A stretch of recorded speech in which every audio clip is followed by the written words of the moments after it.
बाहुबली या robin hood. नमस्कार, daily 24 Bharat देख रहे हैं आप। मैं हूं आपके साथ सुरभि राजपूत। लंबी कद काठी, बड़ी बड़ी मूछें और दमदार आवाज, ये पहचान है यूपी के मऊ से विधायक माफिया डॉन मुख्तार अंसारी की।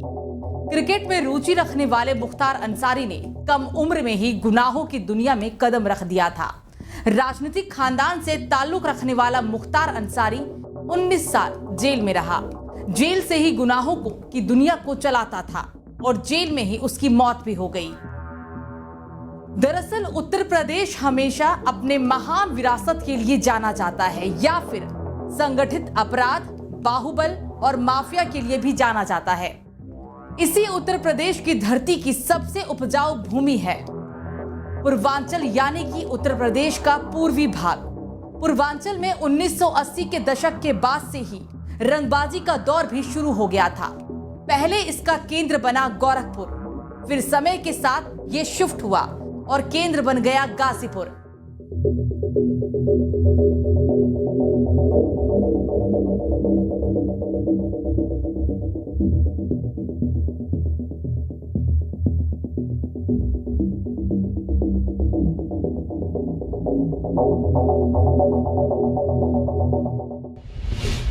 साहिब सिंह गैंग और मकनू सिंह गैंग थी जगजाहिर।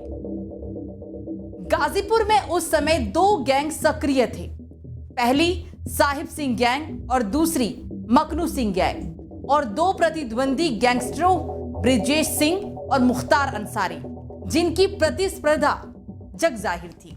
ये वो दौर था जब साहिब सिंह के लड़के सरकारी ठेकों पर कब्जा कर लिया करते थे। ब्रजेश सिंह को भी यही काम मिला, सरकारी ठेकों पर बाहुबल के जरिए कब्जा करने का। और इसी दौर में पूर्वांचल में सरकारी योजनाएं लाई जा रही थी। स्क्रैप के ठेकेदार निकाले जाते थे, माइनिंग, रेत, शराब, सबके ठेके आवंटित किए जाते थे। सारी फसाद की जड़ थी ठेका। ब्रजेश सिंह और मुख्तार अंसारी सरकारी ठेकों से करते थे वसूली। साहिब सिंह की तरफ से सरकारी ठेकों पर कब्जा करने का काम ब्रजेश सिंह को सौंपा गया था। थोड़े ही समय में ब्रजेश की तूती पूरे पूर्वांचल में बोलने लगी। इस बीच मकनू सिंह गैंग ने सरकारी ठेकों पर कब्जा कराने का काम मुख्तार अंसारी को दे दिया था। गाजीपुर और मऊ के सरकारी ठेकों पर मुख्तार अंसारी का अधिकार था, लेकिन अब ब्रजेश सिंह की नजर भी इन्हीं ठेकों पर थी। ब्रजेश इन ठेकों को एक एक कर कब्जाने लगा, लेकिन वर्चस्व की ये लड़ाई कहां तक जाती और इसमें कितनी लाशें बिछती, ये उस वक्त बता पाना बहुत मुश्किल था। 1990 के दशक में सक्रिय हो गए ब्रजेश और मुख्तार गैंग। कहा जाता है कि 1970 के दशक तक पूर्वांचल बेहद पिछड़े इलाकों में गिना जाता था, लेकिन फिर सरकारें एक्टिव हो गई और इसके बाद पूर्वांचल में कई सरकारी ठेके और विकास की परियोजनाएं आई। 1990 का दशक आते आते पूर्वांचल में ब्रजेश सिंह और मुख्तार अंसारी का गैंग सक्रिय हो गया था। जमीनों पर कब्जा, रेलवे के स्क्रैप के ठेके, शराब के ठेके और वर्चस्व की लड़ाई भी यहां से ही शुरू हो गई थी। इन सरकारी ठेकों में दोनों का हिस्सा होता था। यही बात मुख्तार अंसारी को अच्छी नहीं लगती थी। पहले ब्रजेश सिंह और मुख्तार अंसारी एक साथ काम किया करते थे, लेकिन कई विवादों के बाद दोनों अलग हो गए। फिर शुरू होती है पूर्वांचल में खूनी गैंगवार की कहानी। 1980 के दशक में गाजीपुर के सैदपुर इलाके में एक प्लॉट को हासिल करने को लेकर साहिब सिंह के नेतृत्व वाले गिरोह का मकनू सिंह के गिरोह से झगड़ा हो जाता है। ये वारदात कई हिंसक वारदातों की श्रृंखला से पनपता था, लेकिन यहीं से दो नाम खुलकर सबके सामने आ गए। पहला मुख्तार अंसारी और दूसरा ब्रजेश सिंह। मुख्तार अंसारी के खिलाफ 1988 में दर्ज हुआ पहला मुकदमा। इसके बाद साल 1988 में मुख्तार अंसारी के खिलाफ पहला मुकदमा दर्ज हुआ। मामला था सचिदानंद राय की हत्या का। मुख्तार ने सचिदानंद राय के गांव में जाकर उसकी हत्या कर दी थी। दरअसल पूर्वांचल में ठाकुरों और भूमिहारों का वर्चस्व हमेशा से रहा है। मोहम्मदाबाद क्षेत्र में भूमिहारों के वर्चस्व के लिए जाना भी जाता है। यहाँ भूमिहारों की आबादी काफी ज्यादा है और इस क्षेत्र के नगर पंचायत के चेयरमैन सुभानुल्लाह अंसारी थे। यानी मुख्तार के पिता। इसी क्षेत्र में एक और प्रभावशाली व्यक्ति था जिसका नाम था सचिदानंद राय, जिसकी किसी बात को लेकर मोहम्मदाबाद बाजार में मुख्तार के पिता से बहस हो जाती है। विवाद इतना बढ़ जाता है कि सचिदानंद राय सुभान उल्लाह अंसारी की भरे बाजार बेइज्जत कर देता है। मुख्तार को जब ये बात पता चलती है तो वो अपने पिता के अपमान का बदला लेते हुए सचिदानंद राय की हत्या करने की ठान लेता है। मुख्तार ने सचिदानंद राय के गढ़ में जाकर की थी हत्या।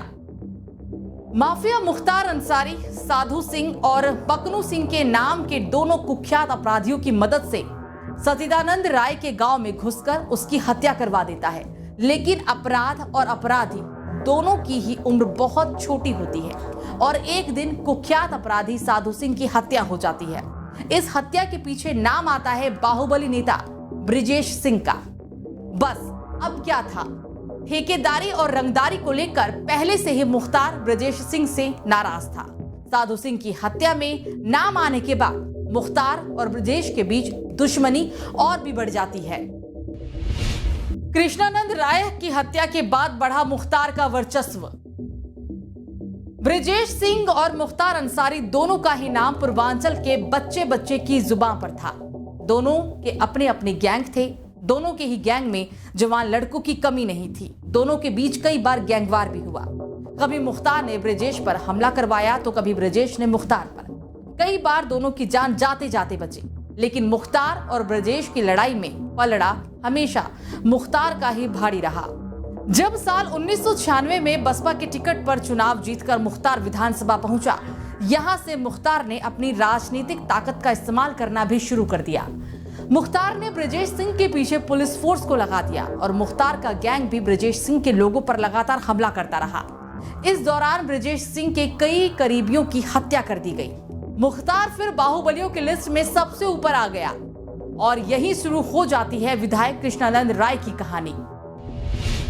अंसारी परिवार की चुनावी हार से बौखला गया था माफिया।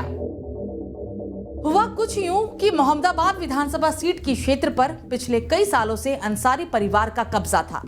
शिबगतुल्लाह अंसारी यहां से लगातार विधायक रहे थे, लेकिन एक भूमिहार के लड़के ने अंसारी परिवार के वर्चस्व को चुनौती दे दी और फिर यह भूमिहार लड़का पूरे गाजीपुर में नहीं बल्कि पूरे पूर्वांचल में चर्चित हो गया। ऐसा किसी को नहीं लगता था कि कृष्णानंद राय मुख्तार अंसारी के भाई शिबगतुल्लाह अंसारी को मोहम्मदाबाद सीट से चुनाव में हरा देगा। अंसारी परिवार की हार के बाद कृष्णानंद राय विधायक बन गए। इस हार से अंसारी परिवार बौखला गया, खासतौर पर मुख्तार अंसारी, और मुख्तार अंसारी इसे पचा ना सका। राय की हत्या के बाद अटल और आडवाणी ने दिया था धरना और उसने साजिश के तहत साल 2005 में कृष्णानंद राय विधायक की हत्या करवा दी। कृष्णानंद राय की हत्या और मऊ दंगे के बाद बीजेपी के वरिष्ठ नेता अटल बिहारी वाजपेयी और लाल कृष्ण आडवाणी जैसे नेता धरने पर बैठ जाते हैं। राज्य में इस समय समाजवादी पार्टी की सरकार थी और सपा नेतृत्व की खूब किरकिरी होती थी। कहा जाता है कि मुख्तार अंसारी पर कुछ एक्शन लिया जाता, इससे पहले ही वो लखनऊ में एक बड़े समाजवादी पार्टी के नेता के घर गुप्त मीटिंग रखता और अगले ही दिन वो गाजीपुर पुलिस के सामने आत्मसमर्पण कर देता और इसके बाद मुख्तार गाजीपुर जेल चला जाता और जेल से ही मुख्तार अपने साम्राज्य को चलाता रहता था। जेल बदलते गए लेकिन मुख्तार का रुतबा बरकरार रहा। अवैध वसूली, ठेकेदारी, रंगदारी, जमीन कब्जाना समेत कई अन्य काले कारनामे करता रहा। अधिकारी हो या सरकार, सभी मुख्तार के इशारों पर नाचने लगे। मुख्तार जब चाहता था, जिस पार्टी से चाहता था, चुनाव लड़ता। उसने अपनी एक अलग पार्टी भी बनाई थी, नाम था कौमी एकता दल। इसी पार्टी के बैनर तले जब मुख्तार ने चुनाव लड़ा तो वो उस दौरान भी जीत गया। मुख्तार पर 5 दर्जन से भी ज्यादा आपराधिक मुकदमे दर्ज थे, लेकिन मुख्तार को मात्र कुछ ही मामलों में सजा सुनाई गई थी। जेल से खेले गए खेल का जेल में ही अंत हो गया। अब मुख्तार अंसारी की मौत हो चुकी है। गाजीपुर में मुख्तार के शव को दफना दिया गया, लेकिन आज भी मुख्तार अंसारी की छवि गाजीपुर में कुछ लोगों के लिए माफिया वाली है तो वहीं कुछ लोगों के लिए रॉबिन हुड वाली छवि है। बहरहाल मुख्तार की मौत को लेकर डॉक्टरों ने भले ही अपनी रिपोर्ट में हार्ट अटैक को वजह बताया हो, लेकिन उसके परिवार वाले इसे मानने को बिल्कुल भी तैयार नहीं है। उनका कहना है कि मुख्तार अंसारी को साजिश कर मारा गया है। फिलहाल बस इतना ही। देखते रहिए डेली 24 भारत। नमस्कार।